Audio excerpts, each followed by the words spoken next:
It's your boy Conserviz34. Welcome to the second consecutive No Cover Saturdays.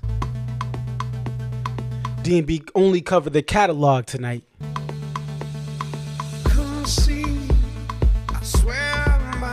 Don't have to worry about Watchtower.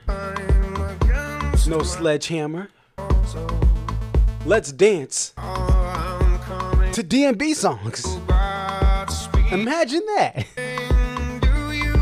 A band with a massive catalog covering their catalog for the second Saturday in a row.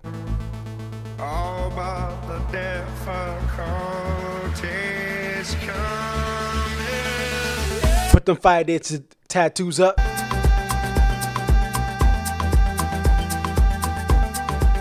If you've seen Dave on House, say what up.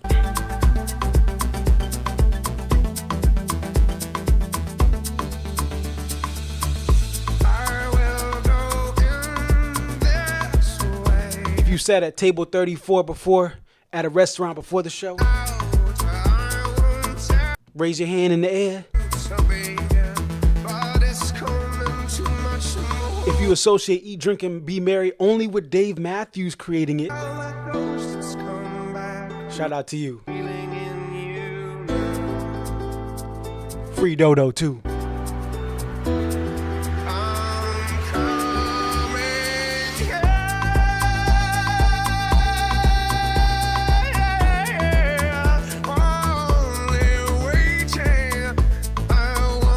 The D&B post show stream starts now.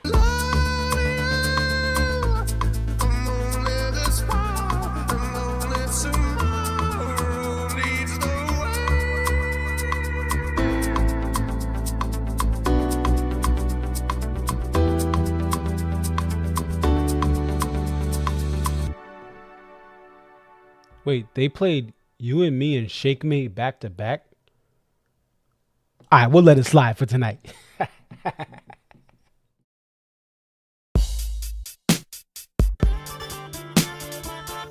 It's your boy Conserviz34 back at home. What up, what up? It's your boy Conserviz34. Yep, so your boy Conserviz34 coming to you here. What up, what up? It's your boy Conserviz34. Thank you.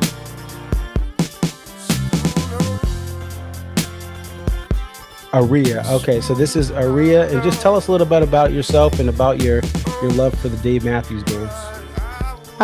I've been a fan of the band since April 28, 1998, and if you recognize the date, that's when Before These Crowded Streets was released. Alpine is definitely a better venue than Summerfest, but we'll take it. I think I've been going to shows for about 20-something years. I always tell people, like, compare D&B to now to when I first started. And I got started, in my opinion, I feel like I got started late. Like, I was at the very end of the band's prime. I feel like that 03 to 06 was like the end of the prime. 07, 08 was like, you know, we're at the very end. And then when Roy passed. But Dave really, this is the thing. Dave has put, Rashawn has been assigned the quarterback of this team. He is the coach, the play caller. He designs the jams. Dave just shows up and plays whatever he's going to play.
What up? What up? It's your boy Conserviz34. Thank you for joining the DMB post show stream.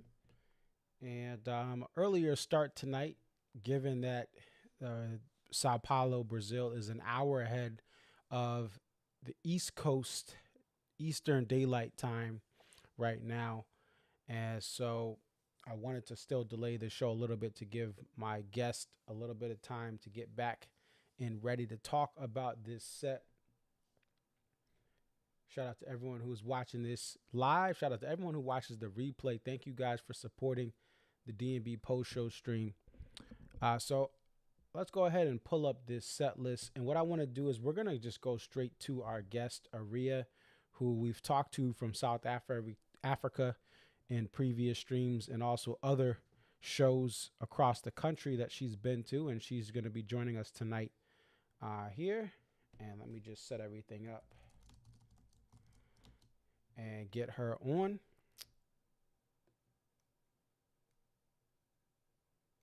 And let's go ahead and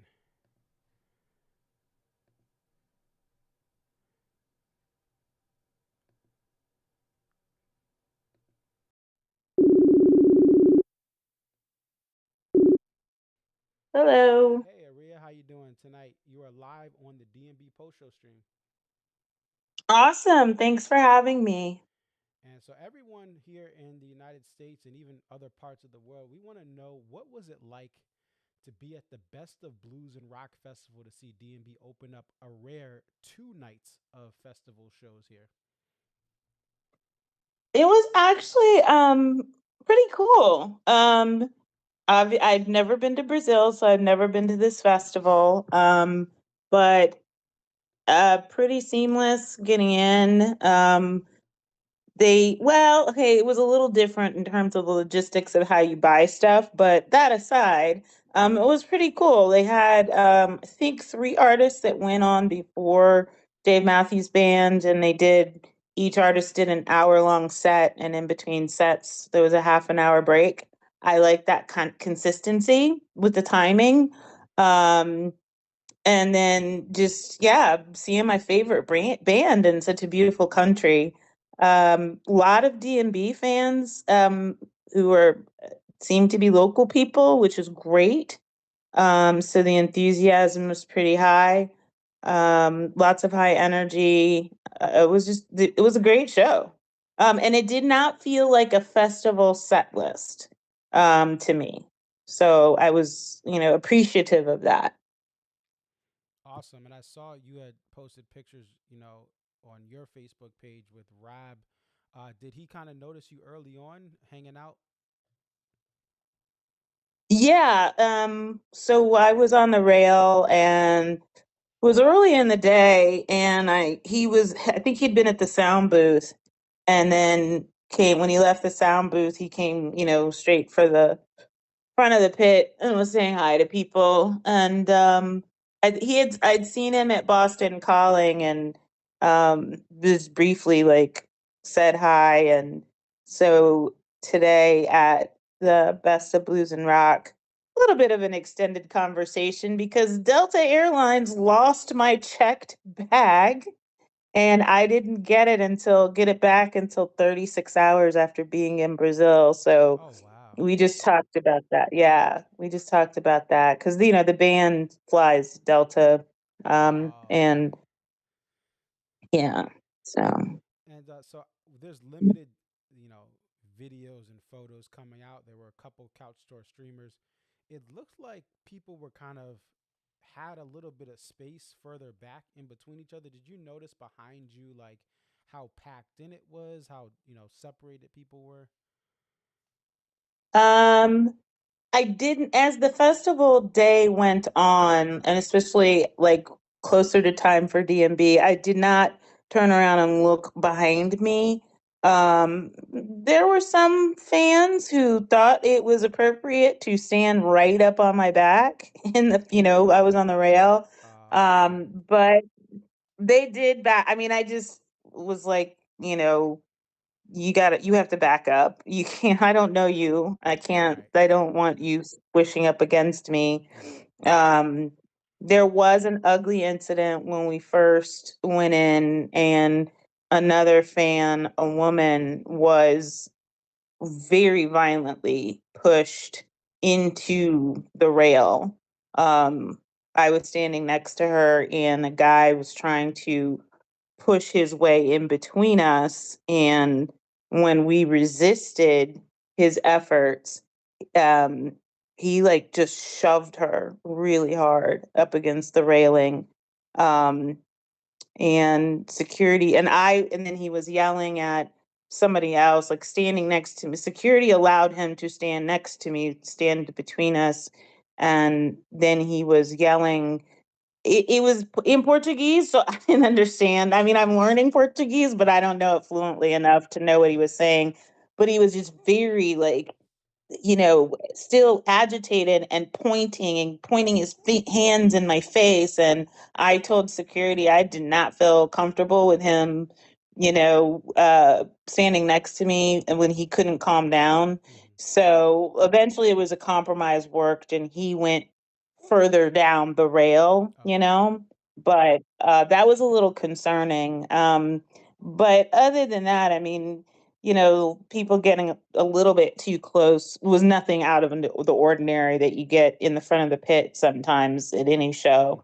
Mm-hmm. Um, yeah, but the festival did had drones, and they did publish a drone shot of the festival crowd out like while DMB was playing. And I mean, it looked pretty packed. We asked one of the locals who was in line with us at the gates beforehand, before doors opened, like how many people, and I think he said 10,000 could fit in the venue. So I could easily see how there was 10,000 people there once D&B came on. I like the layout of the festival. They had picnic tables towards the back where some food trucks were, and they had this huge tree. So it was very serene and relaxing when I went to get food and sit down for a few minutes. The bathrooms were clean. But then I spent most of my time on the rail. So but yeah, I could easily see the venue fitting 10,000 people, and I could see where 10,000 people showed up at least tonight. Gotcha. And so you had mentioned you went to Boston Calling, but you said tonight's show didn't feel like a festival show. What were some elements that made it feel different than something like Boston Calling? um just that they played hits, but I mean they were really good hits. And I didn't feel like the set was short or shorter than normal. Right before they started, for some reason, I thought that the scheduled time for them was only 2 hours, but it was actually 3 hours. And I think they played about 2.5 hours. Um, so the fact that they had like the length of the song, the number of songs was about what you would get at a regular summer show. That and then, like I said, the mix of hits. Um, they still, of course, many, many, many other hits they can play tomorrow. I don't know what we're gonna get. I'm hopeful that maybe this will tomorrow night show is going to be as it was just, you get a set list where you're just jamming song to song, and that's just how I felt tonight. And so hopefully we get more of that tomorrow. Yeah, and so I had someone that sent me this that the band got on stage around 7:14 Brazilian time. They left the stage around Wow. 9:47 p.m. Brazilian time. So it really is, similar. 19 songs played. So definitely like based on that, like a regular headline amphitheater show versus Boston Calling, where it was quicker than that. The other thing was interesting. I don't know if you noticed, there were no covers tonight. When I looked at the set list, listened to the couch tour, there was no covers. Unlike, and especially there was no Word Up, which you saw Boston Calling. Most of the tour has seen. So it's interesting that they didn't play any covers, especially Word Up. And like you said, they gave you They gave you hits, but they gave you more hits that they may not typically play at a festival. Right. I don't know how much of that is the fact that they don't get to play in Brazil. Like, I forgot how long it's been since they've been here, the last time they were here. And so maybe it was just a decision to play more of their own songs rather than to do covers. Yeah, Maybe some covers might not resonate with the local fans as much. yeah, that's true. Um, yeah. Yeah. And then one thing that also stood out here, as I'm, again, just from home, is that they did have a guest here on What Would You Say, Gabrielle Grossi. What was it like to hear harmonica, or Gabriel Grossi? What was it like to hear harmonica on What Would You Say? Oh, it was awesome. And I'm really regretting that I didn't have my camera out videoing his intro harmonica part, because it was very powerful. But I did record like the rest of the song, almost the entire song except for the beginning. Mm. But I thought that that was really creative. He was really good, and it's just an interesting take on adding, having someone guest on that song. Yeah, and so the festivals stateside, you don't have, like Boston Calling, there's no guests, but it's really cool to see that as extra treat there for the fans in Brazil. As far as crowd, I know you talked about the situation where you were with the one fan, but as far as the crowd's behavior, talking during songs, talking in between songs that we get in the states, were their attitudes different? Was there cheering different? Was there appreciation any different than what you experience even internationally or stateside? Definitely a lively crowd in terms of cheering for the band, calling out, songs, interacting with Dave especially when he would try to speak Portuguese, which in the beginning he only knew three words and he just kept saying them. And, the audience would laugh and respond. Um, I didn't notice a lot of loud talkers, but I also noticed that in the States, when you're like in the pit and you're in the front of the pit, you don't get that many loud talkers in that part of the pit. I always find the loud talkers are in the seats or on the lawn or in the back of the pit, and I didn't hear that tonight. Like, I not to like if it happened, it wasn't to the extent that it was distracting for me. Okay. Um but people were singing along to songs, and it's interesting because they did Typical Situation tonight, which has its softer moments, and that's a song that I've had people in the States talk really loudly over, and it's Yeah. really annoying. And I don't recall during that song that, like, oh, somebody was having a whole full on loud conversation during it, to the point, that would have been the song where I would have noticed that and I didn't hear it. And the band posted here that they had a sound check yesterday, this being kind of a unique international festival. How was the sound, at least from your perspective, at the Rail, compared to the shows that you've already seen this year and even last year with the band? The sound was great, could hear Dave's voice. I didn't feel that, it was too loud. I forgot. I don't think I've been at other concerts, not necessarily Dave Matthews Band, where like I can hear the lead singer's voice. All I could hear was the guitar. I didn't hear that. I didn't experience that at this festival tonight. And at one point before DMB came on, I was towards the back of the venue to get food, and there was some other act on, and I felt that I could still enjoy the music even that far away from the stage. And I didn't feel like, it didn't seem tinny, it didn't seem washed out. So it seems the acoustics were were great. And so yeah, I was pleased with what I heard and at this festival. All right. And as far as the poster, I saw that it was a poster with dates for uh, both the 7th for the first night and the 8th.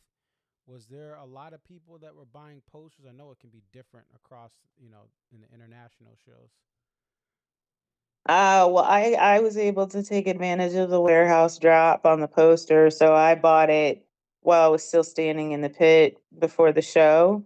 And the only time I went to a merch booth was as we were leaving, because somebody in the group wanted to buy a T-shirt.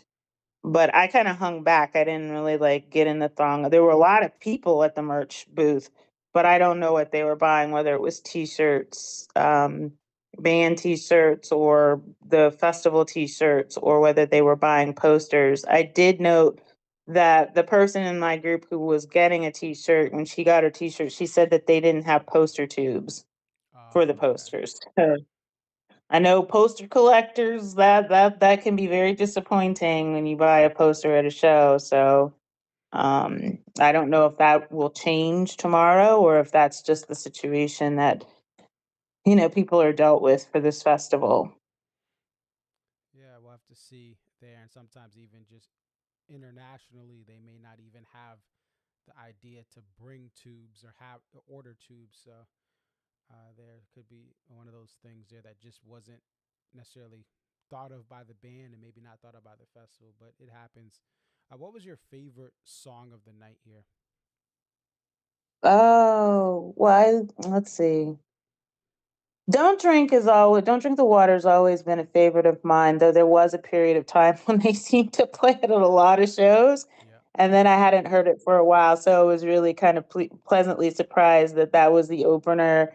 Um, Gosh, I'm just looking at the set list and I'm like, yeah, from Don't Drink the Water all the way through Grace is Gone. I was just like, yeah, yeah, yeah. A bit of a chuckle with Satellite because we know how some fans feel about that song in the States. Um, I like You Might Die Trying, Gravedigger, um, Typical Situation. I hadn't heard that in a while live, and I'm glad that I did tonight. And then, of course, Ants Marching to close it out. So that's what I mean by this was, I think, a great set list of some of their hits that just kept me moving all night. And um, there were several that I was very happy to have heard them play. Yeah. And so no covers, all D&B. We have an official name. I don't know if you had caught that, but he had said in the E1 that the song that he's been playing since Houston is now officially called Peace on Earth. There was just some confusion about the real name with the social media pages having, Kill the Monster, then Peace on Earth. So it seems like we got a name, and Hmm. it looked like he was like noodling. Did you hear any like noodling right before the he started playing the song? Like he did a little intro type thing on that. Um, Yeah, I mean, that's the first time I've heard the song.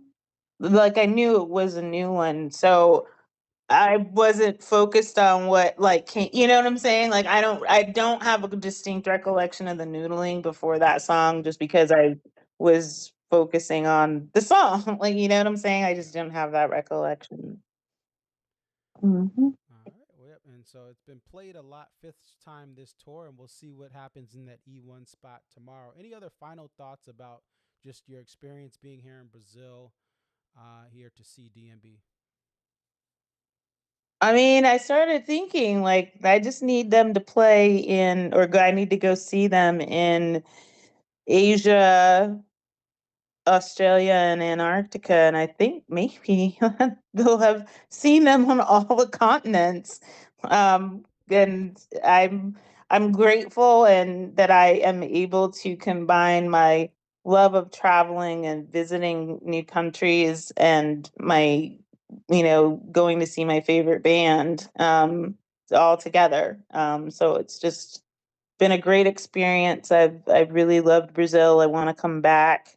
Much like when I went to see them play in Lisbon, I've been to Lisbon on my own. So I feel like Brazil will be another destination that I will return to visit in the future.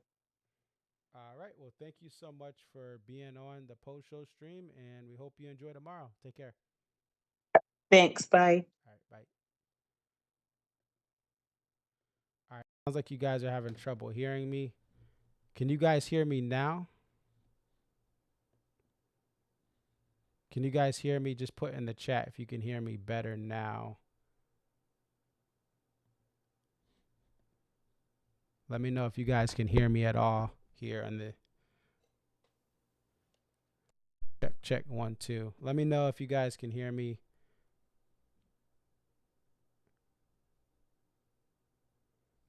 Sorry if the audio is okay. You guys can hear me. Maybe it was because I was on a. Okay, you guys can hear me a little more now.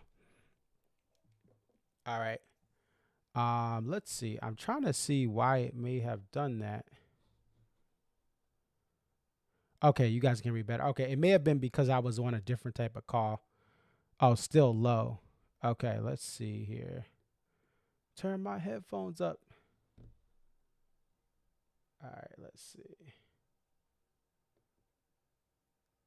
A tad more. Okay, let's see if this will help here. Okay, so I want to just make sure.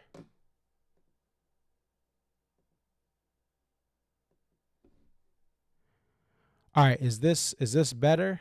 Is this better? Let me see if this is better. Let me know if this is a little better. Sorry for that. Hopefully you guys are able to hear Rhea, but I just wanted to ask her some of those questions about being there in Brazil.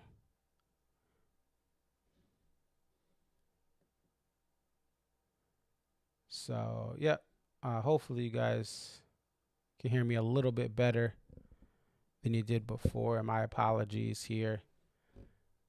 Okay, it's better. All right. The main thing is we have another Saturday with no covers. Obviously, this is a 2-night stand. So there's likely going to be covers tomorrow. But I think what this show did is anything that we had from Boston Calling, from Jazz Fest, from was it the Charlotte Festival, Loving Life Music Festival, it took every positive element of those shows. It did throw in a You and Me and a Shake Me Like a Monkey, but those are also popular songs for people who are just who maybe like the hits, right? And maybe the people who came to this show. But this is a great festival set, even though it's a longer fest. It's a headlining amphitheater show, length of a show, with kind of the perfection of what would be a festival set.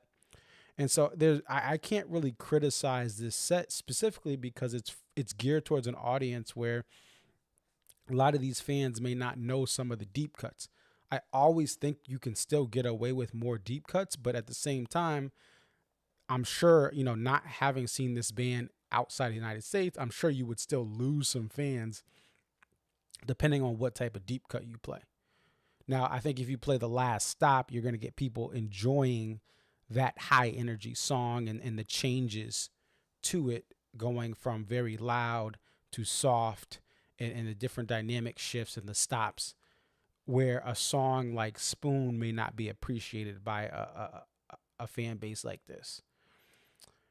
What I wanted to do next, I wanted to focus in because some of the fan base, I say some, not all, anytime this band breaks their protocol of what they typically do, fans complain and whine and act like the band can't be spontaneous and try to mix it up and try to take advantage of things.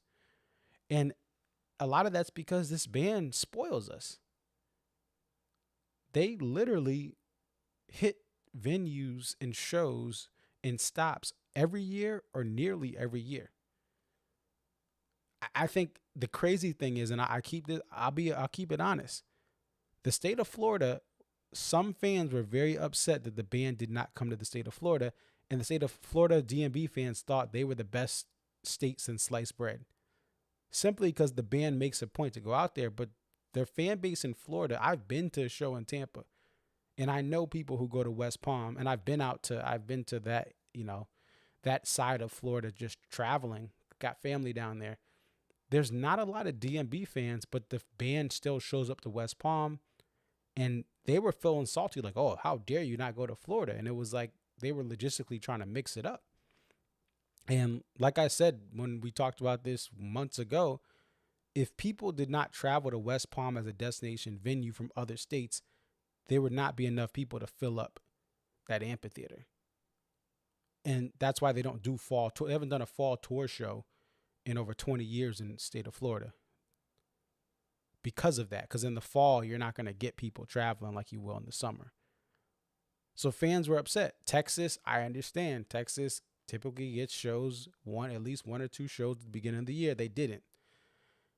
And so part of this frustration by fans that how dare DMB change their protocol after literally doing it every possible year they can outside of a pandemic. Fans were like, why are they going to Brazil? And some fans, and this is my thing, I always want to defend this band for decisions like they did to go to Brazil. Some fans were like, yes, obviously it's out of the norm for them to just have 2 quick Brazilian shows and then come back to New York metro area again. But people were saying, or just, I would say some people were saying, like on Reddit, there was this guy, I mean, he got torn up anyway, but he was like, oh, it's not efficient. It's not this, it's not that. And I'm like, actually, it is very efficient. If you're going to stop a tour and resume it, the New York City Metro is arguably the best place to do that, because you can take a flight, whether private or commercial, or some people take the PJ, some people get a commercial flight from New York to Brazil, and you're going to get a direct flight to Sao Paulo, especially for the crew that's always going to fly commercial. Because like Dave may take a PJ with Carter and a couple other band members, or all the rest of the band. But you got to get all the crew that needs to do the live sound and rab coaching. And so New York is the best place to stop a tour and then come back. And so the other thing is, logistically, you're going to, wherever the band's equipment is stateside, they can keep it in the New York City metro area. They can move it upstate, or they can move it somewhere that's more affordable to keep that equipment saved and watched over, and then they can resume the tour in the same area. New York City is a perfect place to do that, because again, you could move it up to Albany if it's cheaper to do there. You can move it up to Connecticut or wherever they need to have the equipment stay, so that it's good to go for the next stop on the tour, which is Jones Beach. And the most important thing is, these fans in South America get shows. Yes, typically they will go in the fall, they go to Europe in the spring, but this festival was willing to pay this band to come out, and the band's thinking probably, we don't know the next time we'll come to South America. Let's take on this unique festival opportunity where a festival is paying us for 2 nights. And some people are like, oh, they're doing it for the money. They're doing this. Okay, even if they're doing it for the money, a lot of times these things financially driven, that's to help the crew, or it's to help something that the band believes in. And obviously, yeah, of course, management's going to want their cut and all that stuff. But when Dave did the Wells Fargo event, that was because Wells Fargo agreed to donate to his causes, right? To plant some trees and I'm sure some other things. And when they do some of these events, these extra events, it's for the crew. Obviously, yes, the band's going to get paid, but the crew, where if you're signed up to be part of this DMB crew, you don't know how many years are left. And this crew works hard to do everything. So a lot of times, yeah, if they get in the bag to play in South America, they could take some of that money and make sure the crew can actually have some time off during the rigorous touring schedule. And it's likely why they're not going to tour. I don't believe they're going to tour in the fall. Again, to give their crew some time off. So if they get a good bag from this Brazilian promoter, however it is, however the money's split, they could pay their crew, and the crew doesn't have to work in this November. And so anyone in DMB's position is probably going to do what DMB just did right now. And you're going to feed the fans who can't. Some of these fans in South America, most of them, I'm guessing, it's going to be a challenge for them to get into the United States for shows, to get a visa and all those different things. And if they're from a different country in South America, it's probably dang near impossible, depending on where they are. But they can get to Brazil, right? They can find a way to get to Brazil from South America. So I have no issue. We are so spoiled here in the United States. And again, it's sad. It's okay to be upset the band's not coming to your block. They're not playing Mansfield, and they're not playing Hartford this year. But I will gladly not have those shows so people in Brazil could have their shine right now. And people in South America. And maybe even Central America. I mean, shout out to Lucas, even Lucas Santos, who I posted on my X about, who's always communicated to me about his love for DMB, and he's part of the DMB Brazil crew that they meet up, and they love this band, and they don't get to see this band that much. Like, even he had to take a flight within Brazil to get there logistically. He had to pay for a flight. Even though they're playing in his home country, he had to take a flight. That was the most efficient way for him to get from one part of Brazil to where he lives to Sao Paulo.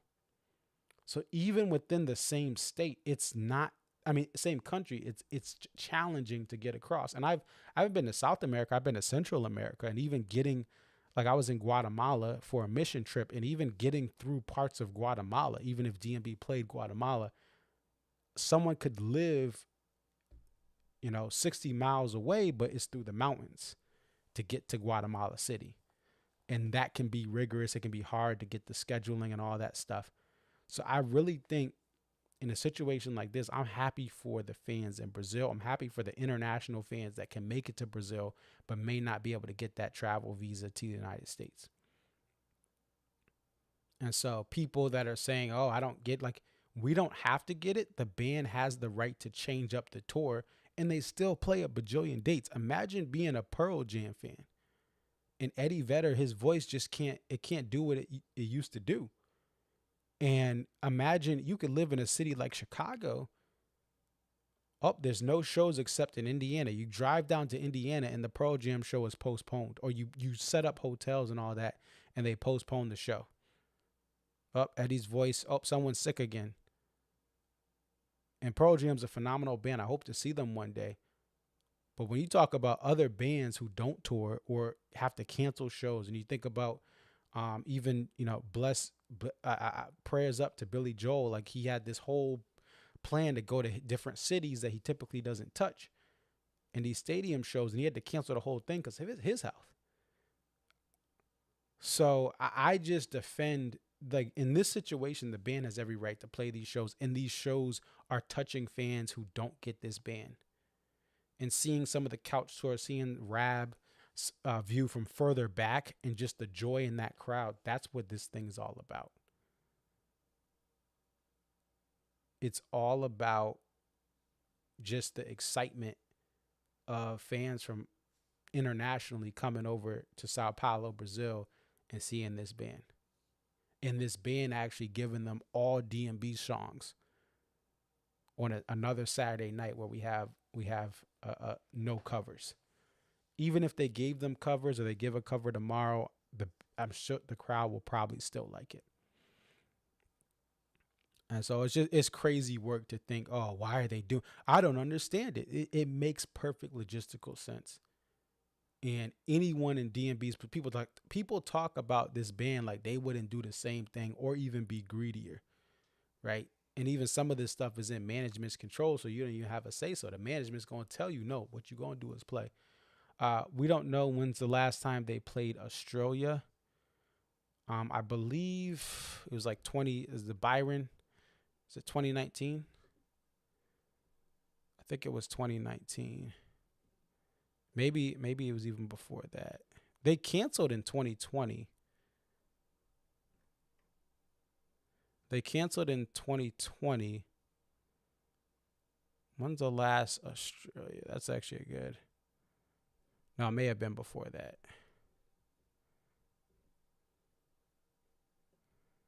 I can actually search.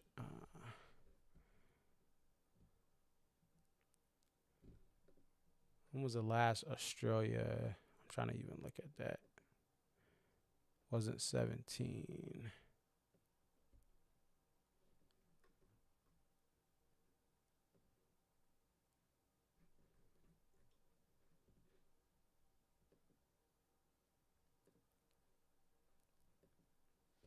Let's see if we can.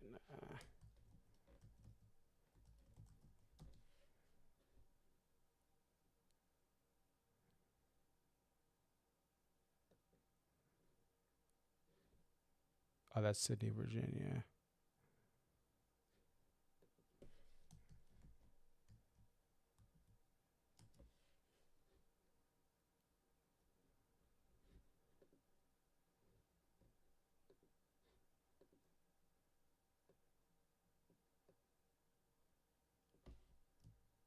Let's see if we can find it here.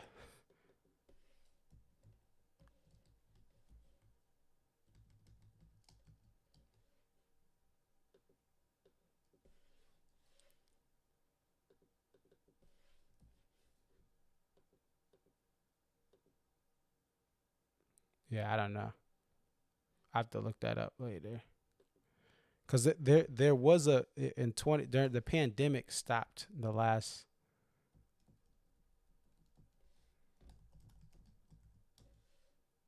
Oops, I spelled it wrong.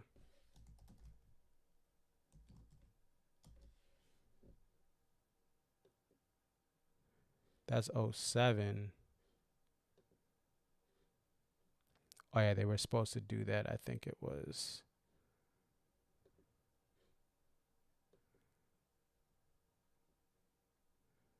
Was that 07? There's probably another time. I'll look it up after.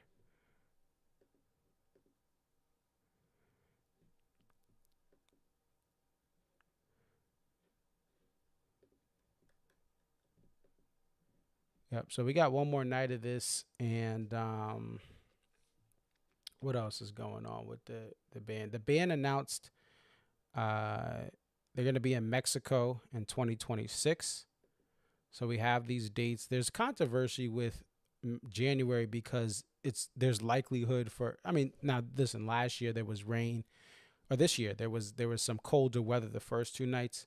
So the 22nd, 23rd, and 24th. Is going to be this year. Some people prefer the February dates and you get better weather. There's some fans who actually have a busy season. I know people who are accountants and do taxes. It's better for them to do late January than it is late February, obviously, because you're getting into that tax season there. And even just other jobs that have some stuff that you're busy in February, but the beginning of the year, you can take some time off.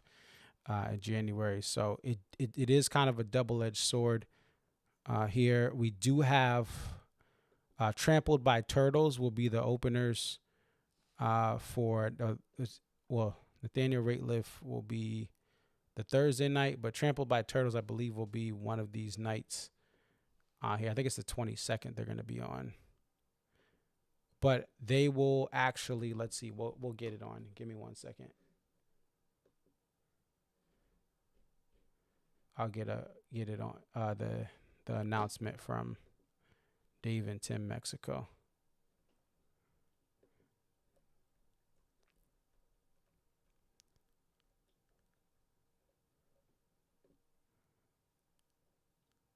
Okay, I don't think they've set the nights yet, but Trampled by Turtles is a fiddle. They have a fiddle, banjo, and mandolin, and some other kind of acoustic elements there that they will be able to add in if they are actually the first, second, or third night. The Thursday is the 21st. That's just Nathaniel Rateliff and the Night Sweats will be playing, and they have been a lot of D&B fans have been very uh, engaged, or they're fans of them as well. A lot of crossover there, and with Soul Shine, they really shut it down. Dave and Tim play Farm Aid, and Nathaniel Rateliff and the Night Sweats have been playing. 2014 looks like the last Australia run is what they're saying there. Yeah, so so Nathaniel Rateliff is a great Thursday guest. I mean, he sells out arenas, headlining amphitheaters. He can do that. So him and his band have done a lot of great work. And again, Soul Shine was just a great moment for them to kind of show a larger audience what they do. I've seen him at Sound on Sound. I've seen him at Farm Aid in Hartford. There may have been another time I saw him. I just have to think about that. But at least twice I've seen him. Once at a festival. Oh no, I was at Soul Shine. That was my third time. Yeah, so I saw him at Soul Shine, saw him at Farm Aid, saw him at Sound on Sound there. So, and then you have Trampled by Turtles, Joy Oladukin, and then Say She.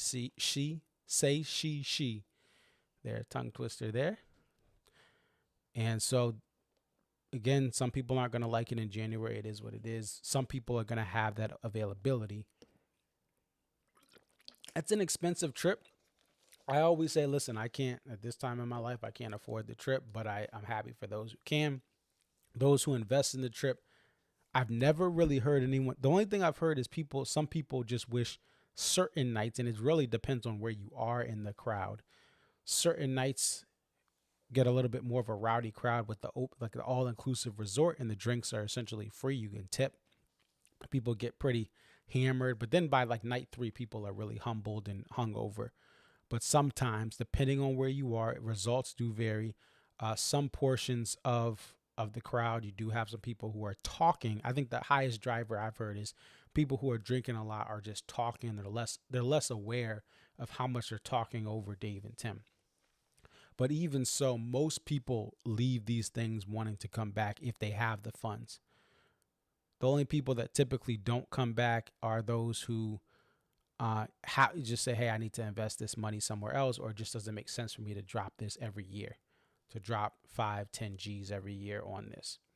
But I don't knock in. And some people just get mad because people have the money to go. I never will knock anyone who earns their money to go to this. It's just right now I'm not there. I'm not there. I have the money, but that money has to. I'm trying to get a bigger house here. So, and even before that, when I was single, not married, and have kids, I didn't have the money. So, good for those who have it. I always love putting together the multi-cams. Mexico Night 3 from this year is the next thing I'll be working on here. Taking a little bit of break with to enjoy time with my son, but I'll be working on Mexico Night 3 very, very soon. So look out for that. There was more chatter about the violin, mostly on X, really. I will say this, there was a lot less chatter about violin on Facebook and on Reddit than I thought, with the fact that they brought back a violin player from Homedale. The thing that it just seems, and it's not many people. Well, sometimes it feels like it, but it's not many. And the scheme of things was more on X you have to separate,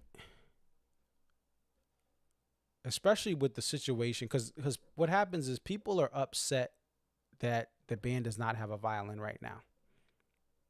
And I think most fans would say, hey, if there's a violin with this lineup, that's like it would be more likely for them to go to more shows. People who don't go to shows now would go to shows. And I understand that. But I think the problem that I find with this whole situation of the band should have a violin or else is people truly don't understand how much Boyd's incompetency and lack of practicing and lack of being able to hang with these world-class musicians it broke this band to the point where they probably weren't going to continue had they not found Buddy Strong. I think people they either don't understand, or some people just don't want to know. They don't want to do the research. They don't want to understand and read all of the different articles.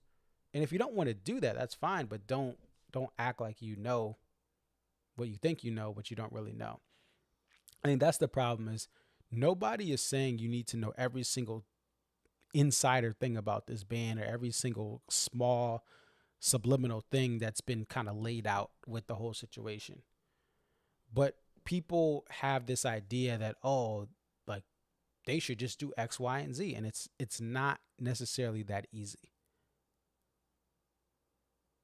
This band, even though from a fan perspective, you may have felt so happy and you've had out of body experiences with the violin in this band. That can be true. It's not a magical thing to say this band is better with the violin. But to not understand or even try to have some empathy for how this band was broken by a violin player who, by the way, they probably couldn't bring in guest violin players while he was there because it would have ruined his ego outside of an orchestra, Richmond Orchestra, right? Back in the mid 90s. So this band needed to get their whole swagger back and they needed to get their motivation to tour back. And whether you like Buddy Strong or not, and it's completely fine if you don't like what he brings to the band and maybe you stopped going because there was no violin, that's fine. But there is no disputing that without him bringing up the morale of the rest of the band, we don't have a band touring to the level that it does now.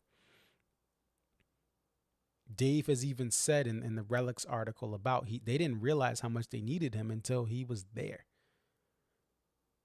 And so some of the stuff, again, people are emotional, especially and it's Twitter. Listen, Twitter, you always have people who are snarky and just whatever. But this band was very close to not existing any longer or having the heavy touring schedule they have. And part of their healing process, and even to this day, was we gotta we like the group of guys we got, right? We'll have guests on and we'll have different things, but we like the group of guys we have right now. Just like basketball teams, there are fan favorites on championship level teams or championship teams that frustrates everyone from the coaching staff to other players, even though from the exterior, all we see in the stands when we watch these games is this player that plays with passion and does rebounds, or they may be the enforcer, or they may be someone who does something that we love that player for. But behind the scenes, they are a lot to deal with. And Mr. Tinsley was a lot to deal with. And so I will always listen, I think the band is always going to, anytime they have a violin guest or not, it's going to be, it's a great thing. But these people are human, and how they decided to move forward is how they decided to move forward. And I guarantee you, if many of us were in the same position, the band would have been broken up. The perseverance and the motivation to continue to push through. I have no issue with people walking away from this band because they don't like the sound. This band has done a lot of revolutionary things with their sound, from having, even with the last, couple months of Roy, having electric guitar just be turned up. 07, acoustic percussive. 08, boom. You hear it in Busch Stadium. Some fans really like it, that more, that element. Other fans are like, yo, why is there an electric guitar mirroring everything Dave played? And some of that's Boyd's fault because they had to play over Boyd.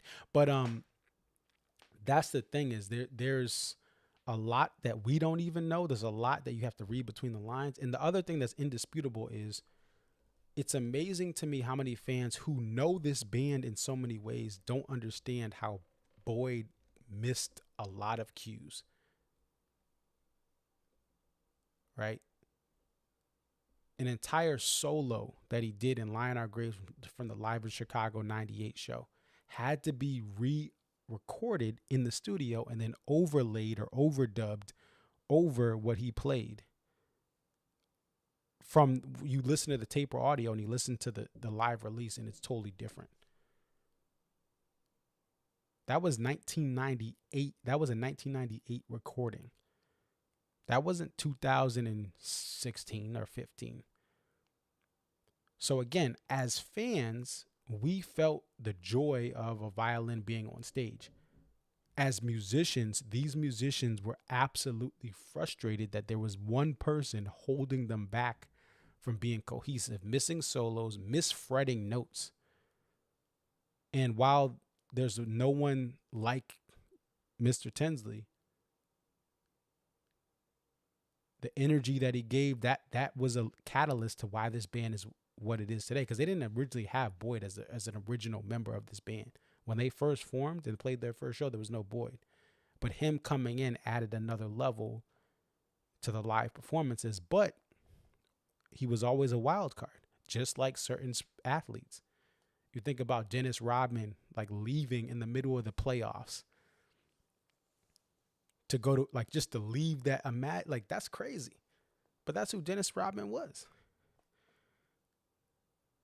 Like, yo, where's Dennis? We don't know where he is. He's in Vegas. Oh, he's here. That's the type of stuff they had to deal with. And so you may have not noticed that from the crowd, but he missed cues. A violin, you have to fret a note. There's no frets on the average violin does not have frets. So he's missing that note by like just a little bit. So he's a little sharp or he's a little flat. And you notice with all these guests that come on, you're like, wow, this sounds like they're actually fretting the notes correctly. Again, no one can match the energy that he brought to the stage, the live stage, and the passion he played with, but he was a lot to work with. And so I will always defend the band in the situation of, listen, they had to deal with a lot with him. And again, many of us, if we were in the same position, if we had the ability to have a band like D&B, we would have probably kicked him out much earlier. Or we probably would have quit because of the headache that it was. Again, from a musicianship standpoint, on stage, in the crowd, you may have not noticed that. Some of y'all tailgate and have a few beers, have a couple glasses of wine. You don't realize that he just missed that cue, or you don't really care because you're feeling the emotion, right?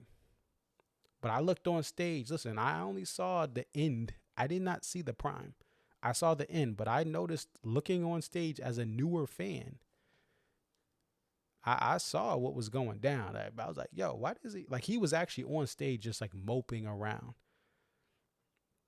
He was on stage waiting for the moment he could have an e-cigarette. Like he's like fiending for his e-cig. And so that's important. If you're going to go in and have your opinion, make sure you understand what was actually going down. All right, we'll end on this. My first D&B show was, no, not my first D&B, the Turning Point D&B show, my third show, 6/7/2013 and 6/8/2013 as well. I want to take you here. I take you guys here pretty much every year. Also, in 6/7/14, I went to that. That was when the lovely ladies returned. And that was an interesting show. That actually was an interesting show as well. But that's a whole nother thing. I was not happy they stayed around. I thought it was cool to have them for one show, but then they came back around. I was like, all right, nah, come on, wrap it up. But this is 6/7/2013. When you talk about my why do I go to so many shows? Why am I even on here right now? I think you have to point back to this show, June 7, 2013 in Hartford. There was record rainfall per hour rain that was going on in Hartford that night, that day. There was a tropical storm, just to paint the picture. That meant they had not measured ever before in modern history the amount of rainfall per hour that we got. The parking lots were flooded. There was virtually no, people were tailgating in their cars. It was just relentless rain. all afternoon and then into the night of the show. And the funny thing is I had a lawn ticket for night 2. I had seats for night 1. My friend Pete got tickets off of eBay, I think, back when you could get some really good deals off of eBay for the hard stock tickets. And so we were at the front of the mid pavilion. Third show. Head in the Heart, by the way, blew my mind that night. They were phenomenal. I was like, oh man, these people, they about to be something. And lo and behold, they've been a very solid festival act, and they have their own touring, but really they go to festivals and they shut it down. Then the bands behind the curtain. Again, this is my third show. Okay. It's the 34th show at the venue. And Dave has the 12 string for JTR. But before the curtain drops, he starts noodling number 34. He starts noodling number 34, and I'll see. Let me see if this comes through. But I'll try to play this for you guys here. Let me see if it'll. Let's see if this will play.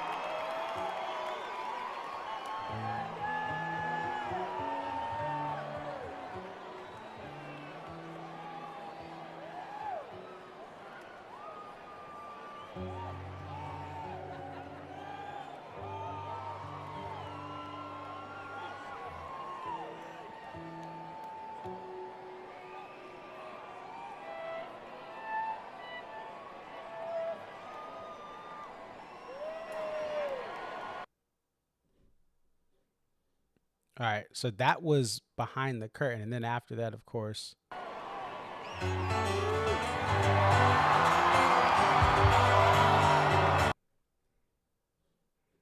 then JTR hits. Here, let me get back.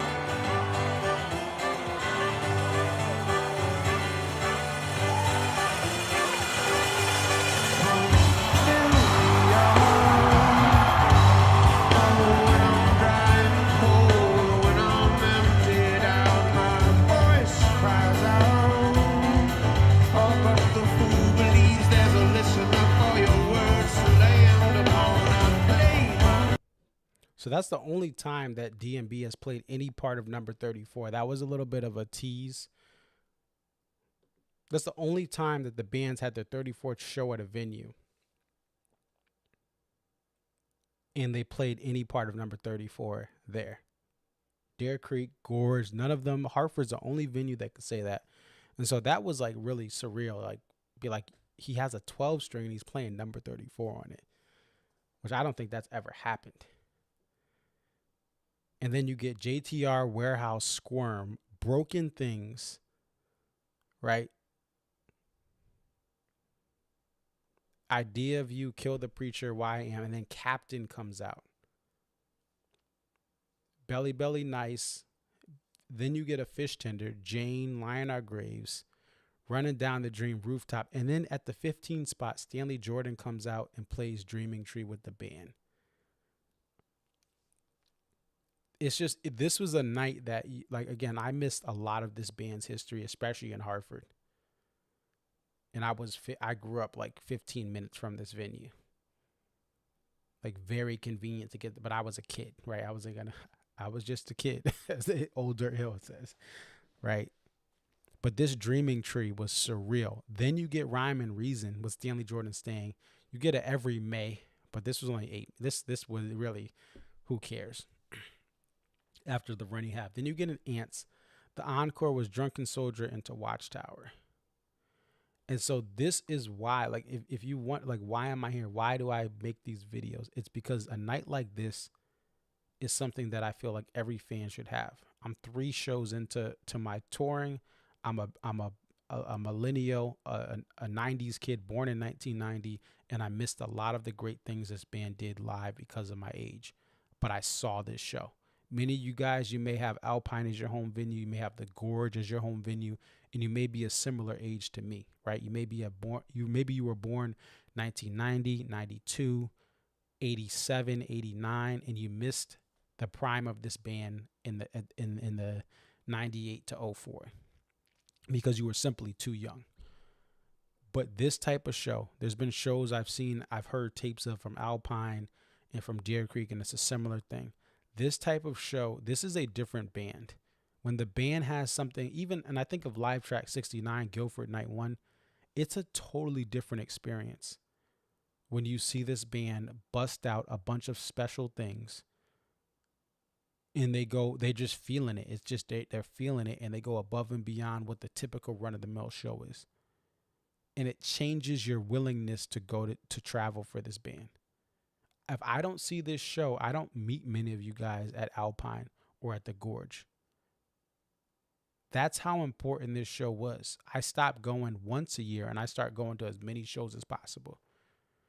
I went to this show. I went to the 6/8 show the next night, and then I went to Mansfield Night 1 the next weekend. That was a Saturday show. They did a Saturday, Sunday 2-night stand at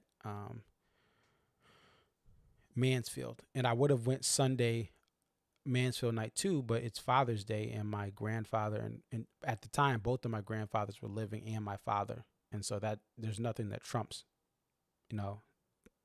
my father and my grandfather, including DMB, on Father's Day.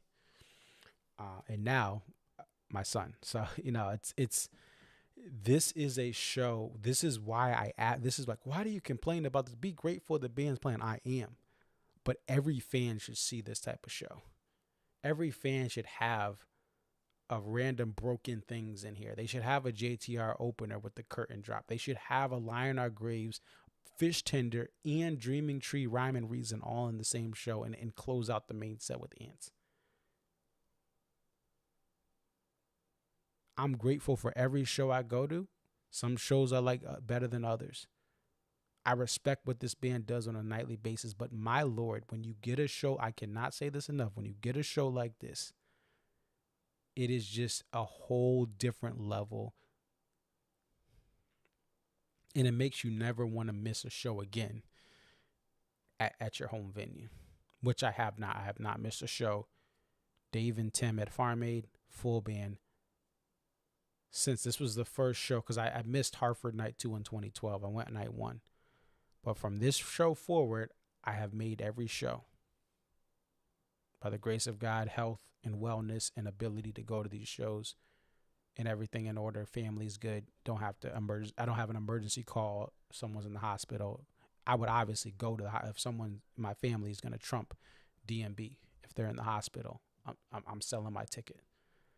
But I've been blessed enough to go to all these Hartford shows, Mansfield, been able to travel out to Alpine, but it starts here, this 6-7.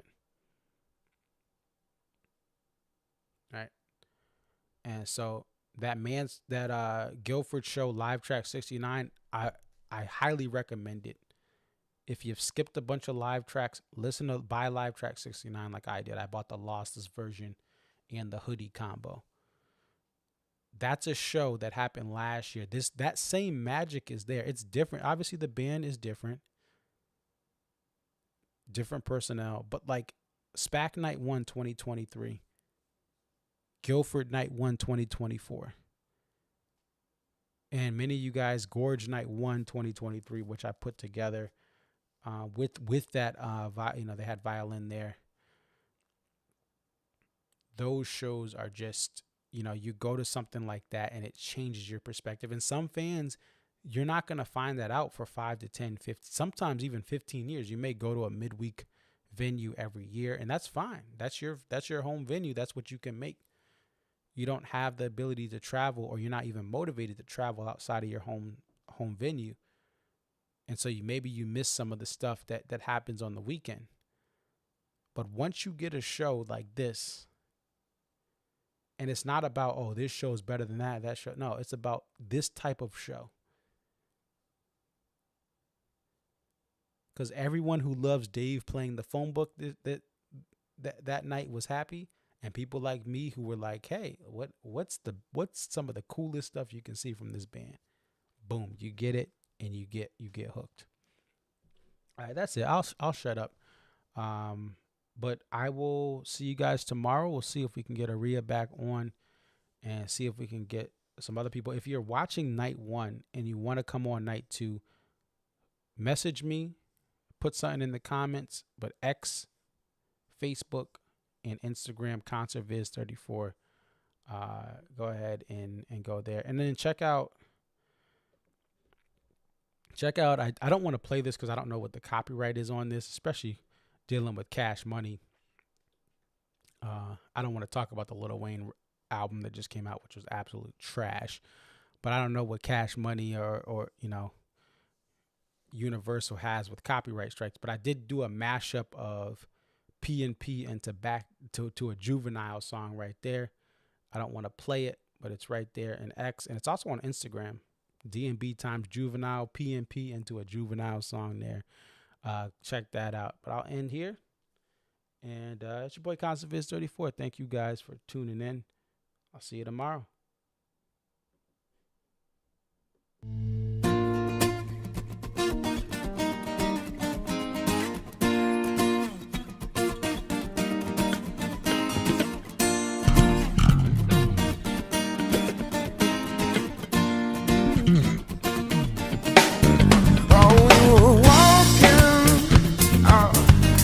Just the other day, yeah.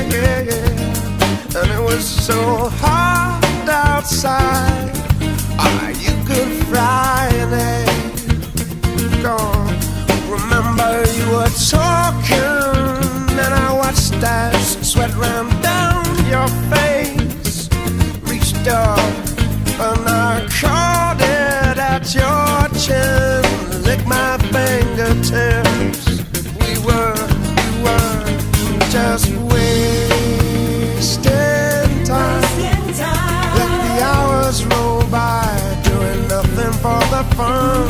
A little taste of a good life, whether right or wrong, makes us wanna stay for a while.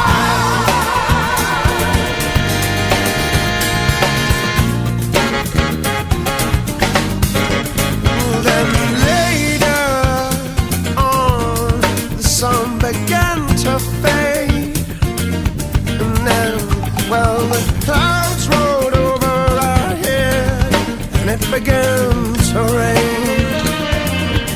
Oh, we were dancing, mouths open, we were splashing, and the tongue taste, and for a moment this good time would never end. You and me just wasting time. I was kissing you, kissing me, love, from a good day into the moonlight. Now a night so fine makes us wanna stay for a while. Makes you wanna.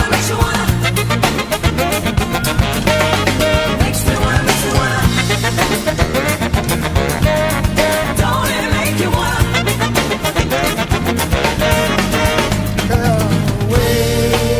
Wasting time. I shall miss this thing when it all rolls by.